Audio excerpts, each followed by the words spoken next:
What does it mean to cancel a policy? I began whispering during my lunch break at work after realizing my voice had been unintentionally loud during a phone call. I hadn't made any arrangements to cancel my insurance policy, so I was puzzled and frustrated. My mind went blank. The insurance company representative on the other end of the line, a calm woman, contrasted sharply with my distress. According to our records, we received a request for policy cancellation from your end, and the procedure has been completed, she said. I had been subscribed to a savings-oriented life insurance policy. My sister-in-law, Rachel, an insurance agent with demanding job quotas, had persuaded me to get an insurance policy that was more expensive than the market rate.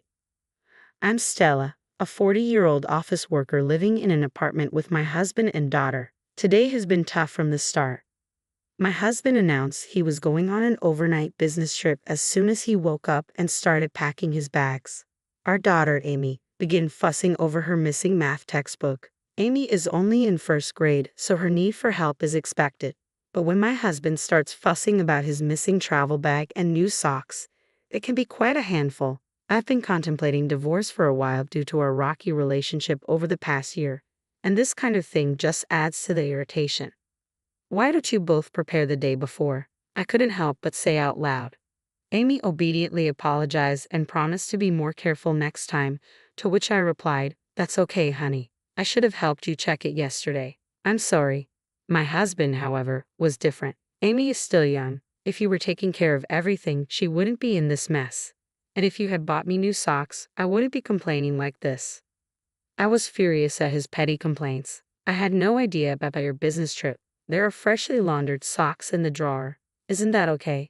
I like to wear brand new socks when I'm on a business trip, he replied. What's with that weird fixation? I thought but kept my thoughts to myself. He goes on these overnight business trips maybe once every few months. His company must have scheduled it in advance, but he just didn't bother telling me. If he needed new socks, he could have bought them himself or at least told me ahead of time. Amy looked like she was about to cry and said, "Mom, Dad, stop arguing." So I turned to her and said, "I'm sorry, Amy. It's all right. Let's find your textbook together." My husband resumed his packing in silence, and I helped Amy with her backpack. I sneaked a glance at him and noticed he was packing more casual clothes instead of his usual business attire. Is he cheating again? Something felt off. He has cheated on me twice before. The first time was right before Amy was born. I thought about divorce then, but he begged and cried for forgiveness, even getting our in-laws involved. My mother-in-law pleaded with me to stay with her son, and my sister-in-law Rachel implored me not to abandon her brother, so I decided against the divorce. But then last year, he cheated on me again. It was the same as before, a girl he met on a dating app. My husband is the type to blurt out whatever comes to his mind, and his actions are quite transparent. He thinks he's keeping his actions secret. As far as I'm concerned, it's almost as if he wasn't even trying to hide anything. In an instant, he's busted, and there he is again, apologizing profusely while weeping, even though he usually struts around with such arrogance. Seeing him crying with his nose running is just pitiful. I swear if there's another issue, we're done. I declared to my husband, made him fill out the divorce papers, transferred all of our savings into my account, and though I forgave him, any love I had has completely vanished. My husband always puts himself first. I can't forgive him for not caring for our daughter Amy or spending time with her, but I plan to endure until Amy gets a bit older before getting a divorce. In the end, Amy's math textbook was easily found inside her backpack. Amy left for school full of joy, but I was completely drained from the morning ordeal. I didn't have time to prepare my packed lunch, so I went to a deli near my office during my lunch break. That's when a poster from an insurance company caught my eye, and I suddenly remembered that my policy was the kind where you receive a celebratory cashback after a certain period. I think it should be deposited any time now. I'm paying a hefty premium every month. After all, without such little joys, I wouldn't be able to continue. I wondered what I'd use the money for once it comes in. I could buy Amy some new fall clothes. I was starting to feel a little excited. With a spring in my step, I dropped by the bank to update my passbook and found that not only was there no celebration money, but this month's insurance premium hadn't been deducted yet. That's strange. Isn't the premium supposed to be deducted the same month I received the bonus? Initially, I was simply baffled, but recalling my husband's shady actions this morning, I had a bad feeling and decided to call the insurance company. It turns out Rachel, my sister-in-law, was off for the day. Another woman picked up and filled me in, revealing the cancellation of my policy. She said the cancellation fee had already been paid, but I didn't see any such deposit in my account. The lady on the phone kept insisting that all paperwork was in order and that the insurance company had done everything by the book. It would be a huge issue if the policy was canceled without my consent. It felt like she was indirectly implying that the insurance company wasn't at fault. Let me make this very clear. I had absolutely no intention of canceling my policy. I'll check with Rachel and my husband, but you at the insurance company better confirm with Rachel too. I stuck it to them and then hung up. Before I knew it, lunch break was almost over. I didn't even have time to eat the lunch I'd brought from the deli, but my appetite was gone anyway, and I had other matters to attend to. I asked my boss if I could leave early, then I got down to completing the remainder of my work. I left the office a bit earlier than usual and immediately called my husband's cell phone. If he really was busy working and couldn't answer the call, that's just how it would have to be. Stella, why are you calling me? I'm at work. After a few rings, my husband picked up the phone, despite grumbling that he was at work. There was upbeat, merry music playing in the background. I wondered why my husband thought he wouldn't get caught. This is absurd. I'm sorry about that. Hey, my life insurance was canceled without my consent, and there's no cash value. Do you know anything about this? I'm thinking I might have been scammed, and I'm considering going to the police. What? The police? What the hell are you thinking? It was me, okay. I had suspected it was the work of my husband and Rachel, so I exaggerated my claims. My husband was startled and immediately confessed. I was somewhat relieved, but my anger began to rise. Oh really, it was you? Where's the cash value then? I used it to support my mom. Support? Did something happen to my mother-in-law? Did she suddenly need money? No, she just said she wanted to take a family trip to the holiday resorts every now and then. A trip? I was surprised at the unexpected words. You canceled my life insurance without my consent for something like that. You used it for travel expenses. The business trip was a lie. Yeah, I'm the beneficiary, so I don't see a problem. We're all going to stay in a luxury hotel. I'm in the lobby right now, and there's an amazing chandelier. Maybe he thought it was okay to open up because he got caught already. My husband bragged in an excited tone. What the heck? I have a complaint. I have a lot of complaints. Why did you cancel without my consent? I'm the one paying the premium for my own salary, right? You guys should be able to afford your own travel expenses. Oh, shut up. After all, if something happens to you, I'm the one who gets the money, so it's my money. You're healthy and you're not going to die anytime soon. You can just take out another policy. I can't understand my husband's arguments at all. The conditions change as you get older and the insurance premiums get higher. Do you really not understand that? Well, I'm not the one who's paying. I had a headache from my husband's irresponsible words. Do your parents and Rachel know that you canceled my life insurance without my consent? Didn't my father-in-law say anything? Rachel is obviously an accomplice. You and Rachel forged my handwriting and stamped it right. Well, yeah, my mom and dad were happy and said it was a good idea. After all, you're the one holding all our money, so it's all your fault. I want to take a break and have some fun once in a while. It's okay, right? We came on a family trip and everyone's happy. The family you're talking about includes your father, mother, and Rachel, right? Why aren't Amy and I included? Isn't your family Amy and me? Insurance is for emergencies, and I'd be happier if I didn't have to use it. Shouldn't you consult me first if you want to support travel expenses? Because you would definitely say no. You and Amy are always together, so it's okay to be with the family for a change. And besides, Rachel said she wanted to take out a new life insurance policy for you, so they thought it was like killing two birds with one stone. That's just for you guys, huh? Unbelievable. You don't want to admit something because it's considered bad. What an excuse. Aren't you embarrassed behaving like grade schoolers? You're making me not want to talk by getting angry like this. What a pain in the ass. If you keep up this bickering, I wouldn't mind getting a divorce. I bet you couldn't pull it off. Perhaps emboldened by being in a tourist spot, my husband sounded more assertive than usual. Understood. I hung up the phone. Brace yourself. I'll get back at my in-laws and my husband for all of this, I murmured to myself. My patience had reached its end.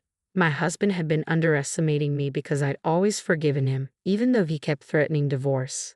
I had thought my in-laws were normal people and Rachel wasn't a bad person, despite her insistence on pushing for a high life insurance policy. But normal, sensible people wouldn't unilaterally cancel their daughter-in-law's life insurance and misuse the money.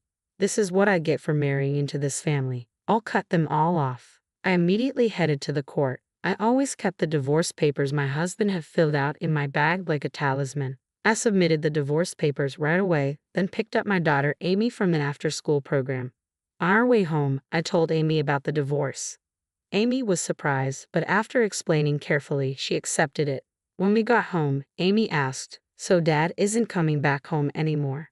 "Your dad won't be back tonight because he's on a business trip. We're getting divorced, so we're going to live separately, but we still need to prepare for that.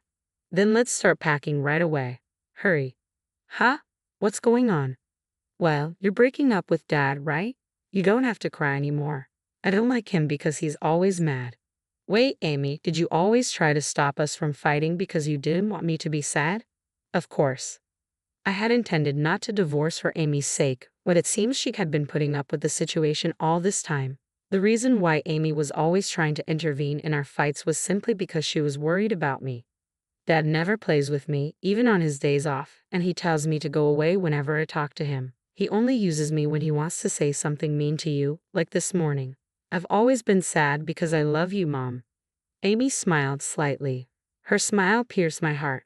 My husband, who was selfish and always prioritizes himself, had been seen through not only by me but also by Amy. And it seems Amy had had enough of my husband. It was heartbreaking to learn of Amy's true feelings in this way, and I felt like crying. "I see. I'm sorry, Amy. I've made you go through a lot. From now on, it's going to be just the two of us. But I'll take good care of you. I really love you." Yay! I vowed never to let Amy be sad again. While Amy was doing her homework, I kept myself busy by reaching out to a lawyer, searching for realtors and movers online. Then I contacted my parents. When I explained the situation, they told me to come back home right away. Amy didn't have to transfer schools. Moreover, if it was tomorrow morning, my father said he could borrow a truck from an acquaintance and help us move our things. I contacted the landlord and the elementary school, briefly explaining that we'd be commuting from my parents' home from now on. I decided to deal with the paperwork from the school gradually, and I called work to take a vacation day tomorrow. I wanted to get most things done before my husband got home. The next day, my parents came over and we quickly moved our stuff to my parents' home. Everything was done before my husband got home, and only his belongings were left in the apartment. I left a note saying, "We are divorced. We are now strangers," and left the apartment. When my husband came home and realized we were gone, he would undoubtedly be stunned. Serves him right. The thought of it made me feel triumphant. The reason I was able to prepare for the divorce so smoothly this time is that I had researched the necessary procedures and preparations when he cheated on me before. I had warned him then. Next time there will be no discussion. We will divorce. We had agreed that I would keep custody and all of our shared assets. In this way, my daughter and I started our new life at my parents' house. A few days later, I received a frantic call from my mother-in-law. My husband's phone was blocked, so I suppose she called me on his behalf. He is a weak man who cries easily despite his arrogance, so he might be crying pitifully. "What are you thinking? You're divorcing even though my son didn't cheat," she yelled so loudly it made my ears ring, and I instinctively moved my phone away from me. "Hey Stella, it's not too late. Apologize to my son right now. He's been crying because he's hurt. Aren't you embarrassed, making a big fuss over something like this?" "Huh? Apologize? Me? Why?" I couldn't comprehend her words and found myself blurting out, "Who are you?" "Huh?" She probably didn't expect such a response from me. She stopped speaking abruptly. I was surprised by my own words that just slipped out. "Hey, it's me, your mother-in-law. Come on, Stella, what's gotten into you? You can't possibly be going senile. You're still young." "No, I only have one mother. If you don't identify yourself, could this be a scam call?" I decided to write on my slip of the tongue. After all, we're strangers now that we're divorced, and there's no point in having a serious conversation with people who unilaterally cancel a life insurance policy. "Don't be ridiculous, Stella. If you're going to take that attitude, I have a few things to say too." As expected, my mother-in-law was furious, but I didn't care. "What are you talking about? Do you think you can do something?"